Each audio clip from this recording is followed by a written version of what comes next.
Rússia está no centro das atenções no cenário internacional. Uma das razões é o fato de o país ser a sede da Copa do Mundo neste ano. Mas muito mais profundo do que isso é a relação do país, de Vladimir Putin, com a comunidade internacional em um momento de instabilidade diplomática e com um novo mandato garantido ao líder russo para mais 6 anos. O Realidade em Pauta de hoje apresenta para você a Rússia do século XXI. 2018 marca o começo de mais um mandato de Vladimir Putin no comando de uma das maiores potências do mundo.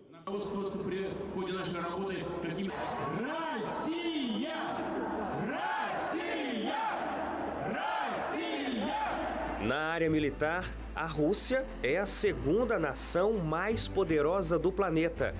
Em questões bélicas, o país de Vladimir Putin fica atrás apenas de Estados Unidos, de acordo com a classificação do site especializado Global Firepower, que divulgou em junho de 2017 o ranking mais recente.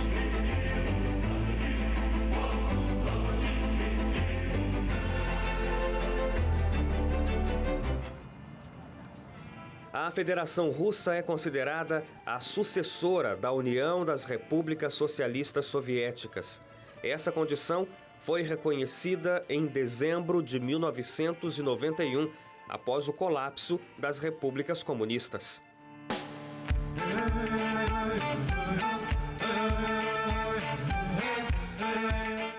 No Natal daquele ano, Mikhail Gorbachev se tornaria o último líder soviético em uma história iniciada em 1922 com a fundação do Estado Socialista. Companheiros compatriotas, concidadãos, como resultado da situação atual e após a criação dos Estados independentes, estou renunciando a minhas obrigações como presidente da União Soviética.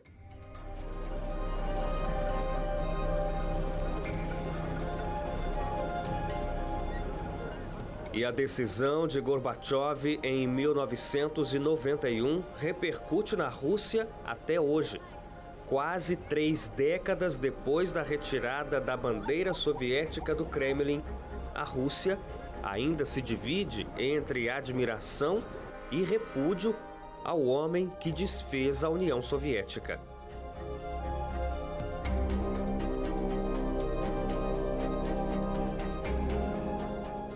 Gorbachev pôs fim a uma história iniciada como resultado de uma revolta com participação popular. A Revolução Russa de 1917 transformou Vladimir Lenin, líder do movimento, em um herói nacional celebrado e honrado por parte da população, mesmo 94 anos depois da morte. Em 2017, o país lembrou o centenário da Revolução, que instaurou um regime de 74 anos, desmantelado há quase 3 décadas. Não é a data preferida de Vladimir Putin, atual presidente russo. Ele tirou o centenário do calendário oficial da Federação em apenas um exemplo de como a Revolução Bolchevique não é um assunto pacificado na Rússia do século XXI.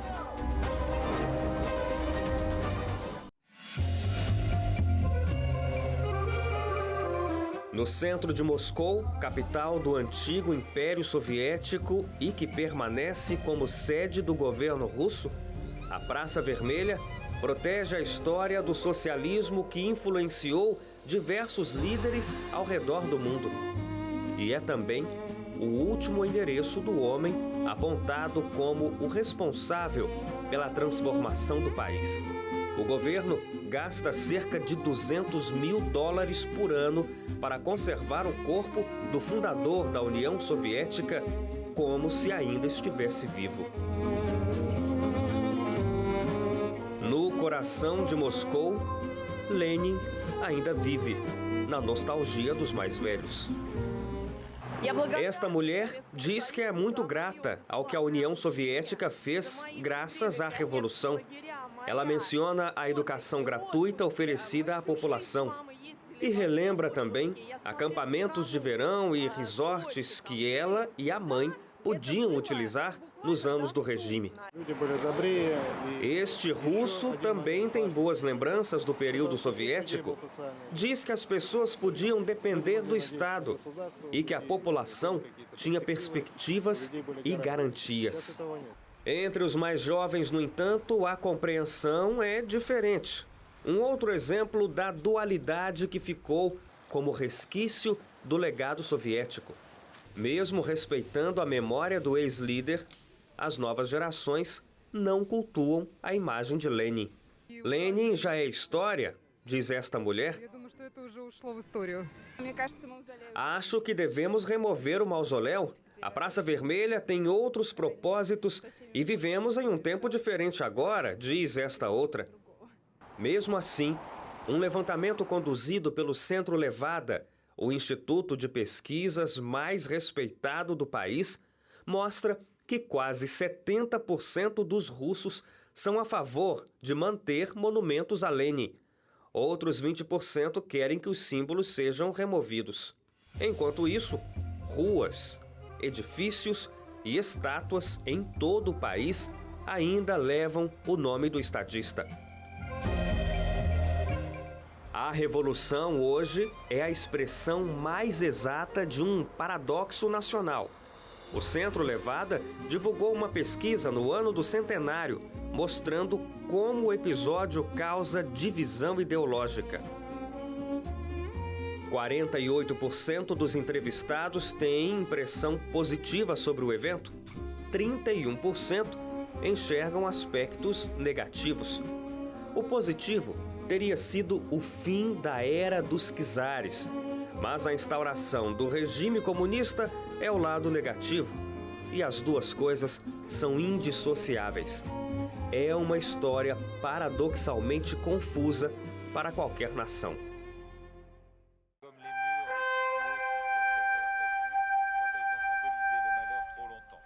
Com a extinção da União Soviética, a Rússia herdou a exclusividade de controle sobre o antigo arsenal nuclear soviético e também ocupou a cadeira deixada pelo regime como um dos 5 membros permanentes do Conselho de Segurança da Organização das Nações Unidas.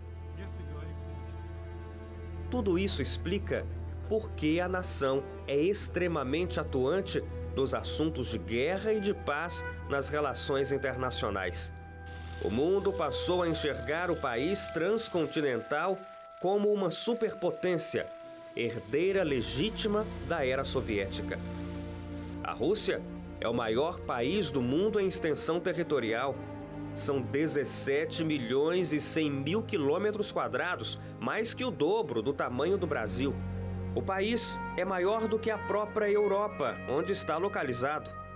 O continente europeu tem 10 milhões e 180 mil quilômetros e, na verdade, a maior parte da Rússia fica na Ásia. Um país em pé sobre 2 continentes e com os olhos no mundo todo e até fora do planeta. Ao longo dos anos de Guerra Fria, quando o mundo era dividido entre Ocidente e Oriente, capitalismo e socialismo, Estados Unidos e União Soviética travavam as batalhas da corrida espacial. Os norte-americanos conquistaram a Lua em 1969.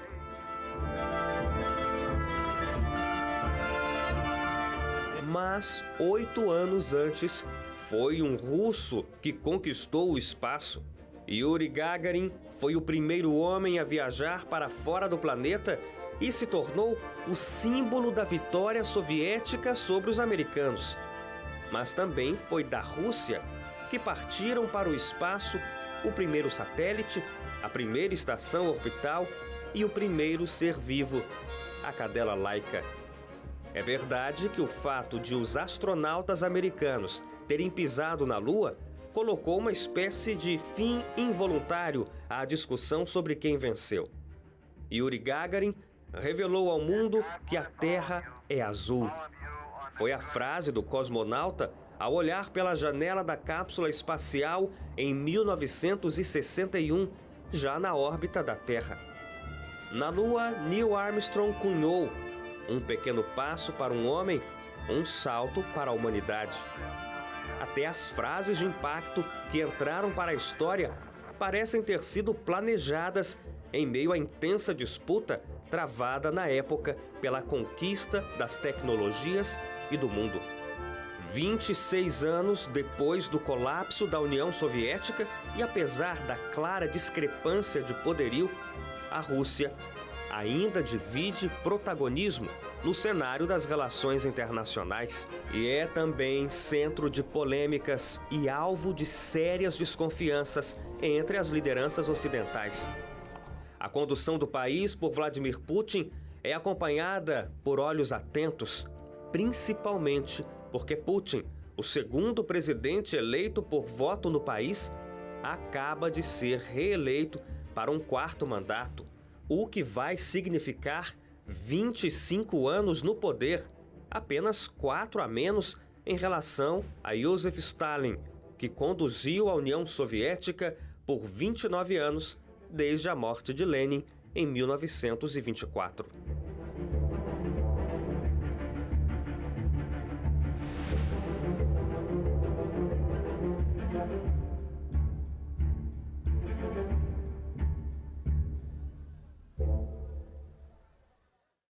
A relação entre a Rússia e as principais potências ocidentais fica cada vez mais difícil, principalmente pelo apoio que o Kremlin continua dando ao governo de Bashar al-Assad na Síria, acusada de mais um ataque com armas químicas, o que levou o governo americano a atacar bases de Assad. Antes disso, Putin já vinha enfrentando a desconfiança e as sanções ocidentais em uma suspeita de crime internacional.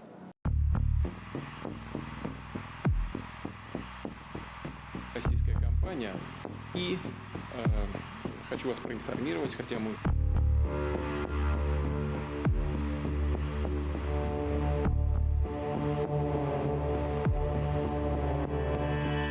Em um episódio digno de um romance de espionagem, como as famosas publicações do autor John le Carré, o noticiário internacional foi pego de surpresa com o caso Sergei Skripal.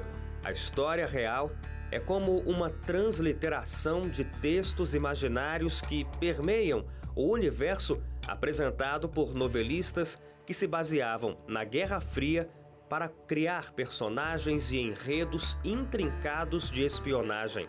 Sergei Skripal foi encontrado desacordado no banco de uma praça na cidade de Salisbury, na Inglaterra, no dia 4 de março. A filha, Yulia, estava com ele, também inconsciente.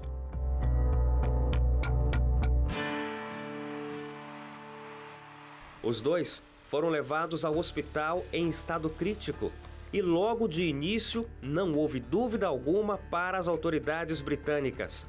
Tratava-se de uma tentativa de assassinato por envenenamento. Outra certeza prévia das autoridades do Reino Unido: o principal suspeito para o crime é o governo russo. E os indícios apresentados pela investigação só conseguem apontar Moscou como responsável, a começar pelo fato de que Sergei Skripal é russo, ex-espião do Kremlin que se tornou agente duplo ao ser arregimentado pelo serviço secreto inglês. Skripal foi condenado por traição na Rússia em um julgamento em 2006, mas em 2010, bem antes de completar os 13 anos de prisão a que foi sentenciado, foi liberto em um episódio de troca de prisioneiros entre os governos russo e britânico. Aí estaria um motivo pertinente para a suposta ação de Moscou. Mas a evidência mais forte é o fato de que o agente utilizado para o envenenamento seria uma antiga arma química da União Soviética. O Novichok, de acordo com ex-integrantes da antiga potência soviética, é um conjunto de agentes químicos que só podem ser fabricados por especialistas com profundo conhecimento. A arma ataca o sistema nervoso e impede as funções vitais do organismo. E desde o caso Skripal, as relações diplomáticas entre Reino Unido e Rússia entraram em declínio. A primeira-ministra britânica, Theresa May, ordenou a expulsão de 23 diplomatas russos como retaliação ao ataque atribuído a Moscou. O governo dos Estados Unidos também expulsou diplomatas, 60 ao todo. Diversos outros países seguiram a pressão e anunciaram expulsões de representantes do governo russo em território estrangeiro. Em resposta, o governo da Rússia decidiu agir com reciprocidade e expulsou do próprio território a mesma quantidade de diplomatas russos expulsos pelos governos que seguiram a decisão inicial dos governos britânico e americano. E a crise apenas se intensificou depois que o laboratório britânico que analisou a substância usada contra Skripal informou que não tem provas de que o agente químico tenha sido produzido pela Rússia. Depois dessa revelação, a Organização para a Proibição de Armas Químicas, a OPAC, se reuniu a portas fechadas para discutir o assunto. A Rússia queria que a instituição julgasse o pedido de Moscou de poder participar do processo de investigação. Mas, dos 41 países que compõem o Conselho Executivo da OPAC, 15 foram contra o pedido da Rússia, 6 votaram a favor e outros 17 se abstiveram. Para o governo russo, o resultado é uma clara demonstração do controle dos Estados Unidos sobre os outros países em uma perseguição contra Moscou. Outra acusação do Kremlin é contra o governo britânico. Sergei Lavrov acusa Londres de ordenar o ataque ao ex-espião para tirar o foco dos problemas em torno do Brexit. A Rússia também fez uma série de questionamentos formais ao governo britânico.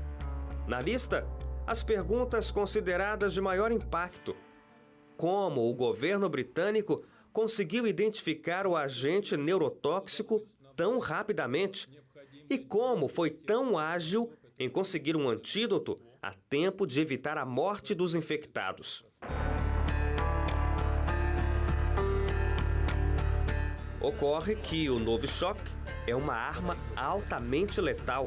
Outro ponto que pesa contra a Rússia é o fato de que Sergei Skripal não é o único caso suspeito de envenenamento com Putin no poder. O ex-espião russo e também dissidente Alexander Litvinenko morreu em 2006 depois de ingerir uma substância radioativa, o polônio-210. As investigações nunca foram conclusivas, mas o governo Putin sempre foi o principal suspeito e sempre negou as acusações.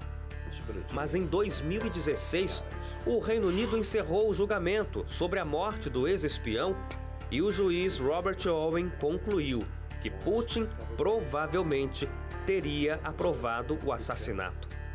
Litvinenko ingeriu a substância radioativa diluída em sua xícara de chá. Por causa do histórico, a nova ação contra um ex-espião russo serve para reforçar as suspeitas do Ocidente contra a figura de Vladimir Putin. E tudo isso ocorre em um momento em que a Rússia já é foco das atenções.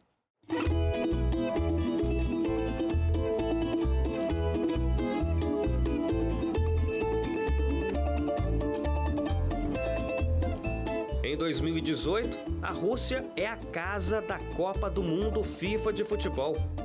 O evento esportivo é sempre útil para os governos que querem dar à população uma demonstração de força e de importância no cenário internacional.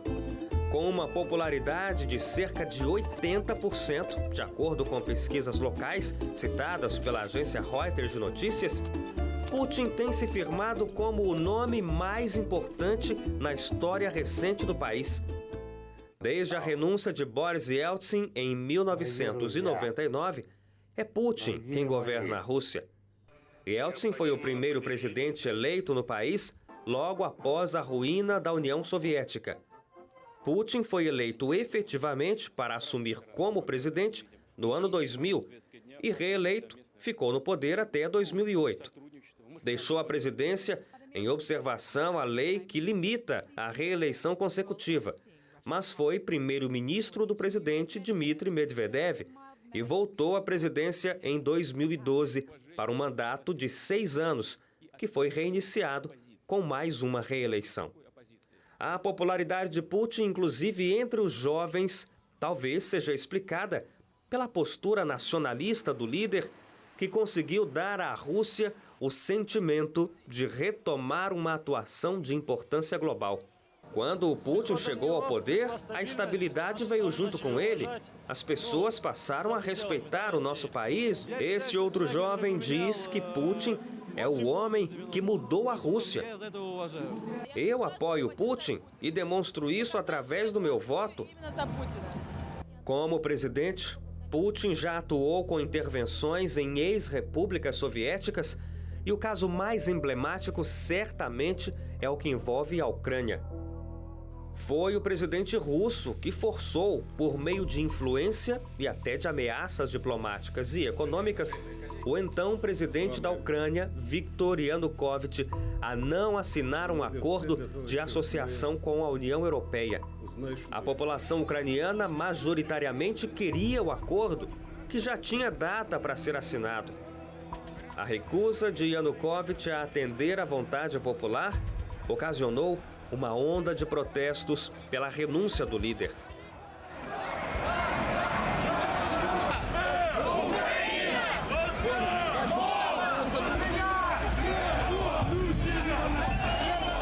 As manifestações começaram em novembro de 2013 e reuniam centenas de milhares de pessoas que acampavam nos arredores da principal praça de Kiev, a capital ucraniana.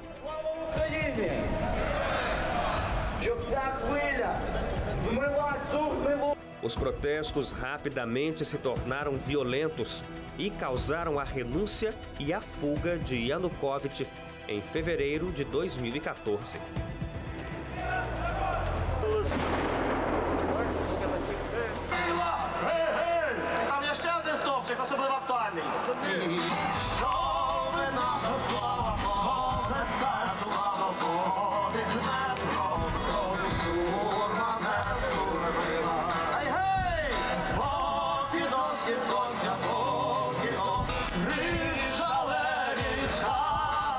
E o maior problema do país surgiu no leste ucraniano, onde a região autônoma da Crimeia aproveitou a ausência de governo para promover um referendo separatista. A região é ocupada por maioria de origem russa, porque pertencia à Rússia até 1954. Situada em uma península no Mar Negro, a Crimeia foi transferida para a Ucrânia pelo líder soviético Nikita Khrushchev. Ele deu a região como presente para a Ucrânia, país de origem dele, se aproveitando do poder que tinha enquanto governava as repúblicas soviéticas. Por tudo isso, a vitória no referendo foi fácil. 96,8% da população na Crimeia aprovou a ideia, exigindo que a região voltasse a pertencer à Rússia. E enfrentando as críticas de vários países, Vladimir Putin enviou forças do exército russo para a Crimeia, onde rebeldes pró-russos passaram a enfrentar as forças oficiais do governo ucraniano, contrário à anexação da região pela Rússia. Petro Poroshenko, que assumiu o governo ucraniano com a fuga de Viktor Yanukovych, não conseguiu evitar as ações de Putin. Em 18 de março de 2014, a Crimeia foi incorporada ao território russo em meio a um conflito armado que deixou severos prejuízos à Ucrânia. Desde 2014 até hoje, mais de 10 mil pessoas foram mortas nos combates no leste ucraniano.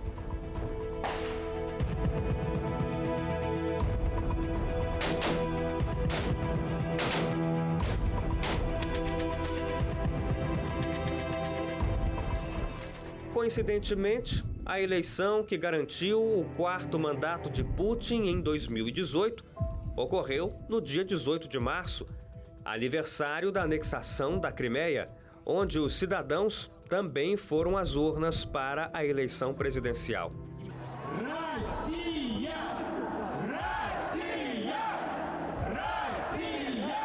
E com um novo mandato garantido até 2024, o antagonismo geopolítico característico dos anos de Guerra Fria deve continuar polarizando o mundo das relações diplomáticas e alvo de graves suspeitas entre a liderança política ocidental. A especialista em relações entre Estados Unidos e Rússia, Tori Taussig, se dedica a estudar a diplomacia entre os dois países.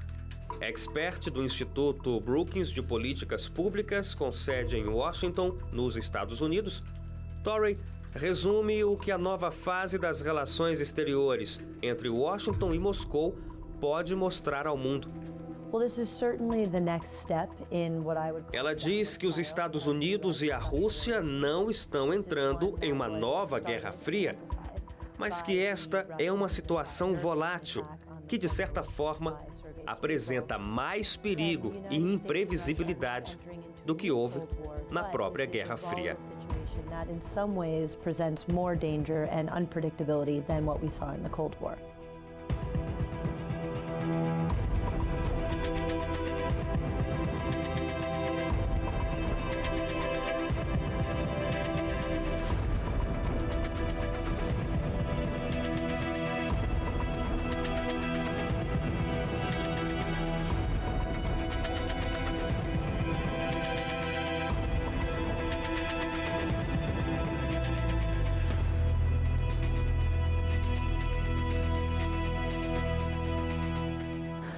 A relação entre a Rússia e os Estados Unidos volta a ser pauta de debates para especialistas em relações diplomáticas, enquanto os organismos internacionais esperam por uma melhora nos ânimos das lideranças nos dois países.